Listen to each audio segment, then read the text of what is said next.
ogeysiis waa fariin caafimaad oo ah ka hortagga alla inaguma keenee xanuunka coronavirus ee adduunku maanta ka barnaamijka wacyigelinta caafimadka ee ku saabsan ka hortagga xanuunka coronavirus kaasoo ay iska kaashadeen ururada arrimaha bulshada ee gobolka Togdheer iyo dawladda hoose degmada Burco ayay maanta ku beegnayd maalintii u lahaa ururka horumarinta arrimaha bulshada ee Hage waxayna barnaamijkan ka fuliyeen mid kamid ah degmooyinka hoos yimaada degmada Burco ee Maxamed Cali taasoo ay guri ugu sharaxayeen siyaabaha la iskaga ilaalin karo xanuunkaasi waxaana halkaasi hadal ka soo jeediyay gudoomiyaha ururka Hage Maxamed Cabdilaahi Muuse agaasimaha waaxda qorsheynta ee degmada Burco Farxaan Cilmi Caalin iyo Hage Cabdilaahi waxayna ku dheeraadeen in laga shaqeeyo ilaalinta caafimaadka iyo sidii la iskaga ilaalin lahaa xanuunkaasi saaka oo ay taariikhdu tahay 31 bisha March 2020 waxaan halkan u taaganahay annagoo ah ururkii horumarinta arrimaha bulshada Hage qaybna ka barnaamijka wacyigelinta ka hortagga xanuunka COVID-19 ilaahay naguma keenee barnaamijkaasi oo iska kaashanayeen dawladda hoose iyo dhammaan ururada arrimaha bulshada ka jira gobolka Togdheer oo soconaya muddo 15 maalmood ah ururkan Hagena uu qayb ka yahay maantana ay tahay maalintiisii uu barnaamijka qaybtiisa fulin lahaa ka urur Hage ahaan waxaanu diyaar u nahay saaka inaanu barnaamijka qaybteeda ka qaadano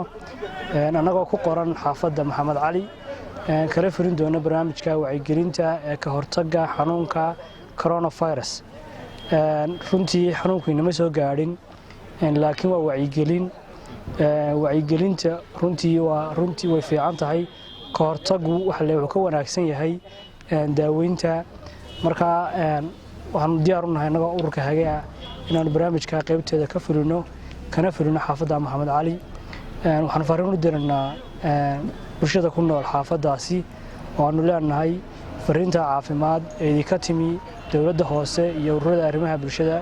ee ku saabsan ka hortagga xanuunka iyo sidii aynu isaga ilaalin lahayn ilaahay naguma keenabe in runtii naga weeleysaan oo naga gunudaan runtii waxaanu aaminsanahay inay tahay fariin wax ku ool ah oo wax tara taas baan runtii bulshada soo jeedinaynaa halka waxay la taagan dawladda hoose waliba agaasimihii waaxda qorsheynta iyo waaxda ururka caafimaadka weeyaan oo barnaamijka fulinaya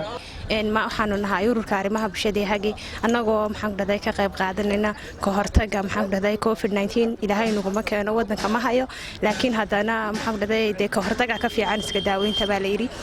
sidaa daraadeed baan ugu kuurgaleynaa inaanu maxaan dhaday bulshadii ku wacyigelino siyaabaha ay ugu hortagi lahaayeen isla markaana ay maxaan dhaday xanuunkan isaga ilaalin lahaayeen maanta waa maalintii saddexaad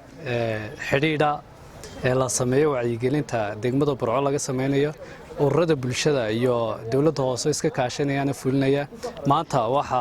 wada bilaabi doona ururka Hage iyo dawladda hoose runtii waxay ka bilaabmi doontaa xaafadda Maxamed Cali iyadoo maalintii saddexaad runtii waxaan fariin u diraynaa bulshada loo shaqeynayo in sidii loogu talagalay ay runtii wacyigelintan u qaataan in dhalinyartaas waxay ka shaqeynayaan waxa weeye waa dadkoodii waxaan isu dirayna waxa weeye runtii caafimaadka in laga shaqeeyo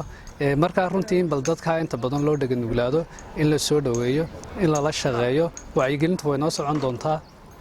ilaa muddo waxay noo socon doontaa ku dhow 20 cisho marka kullee marba xaafadii loo imanaya insha Allah inay soo dhaweeyaan baan oran lahayn intaasan kullee kaga bixin ayaa leega ducale Bukhari telefishinka caalamiga Ariel Burco.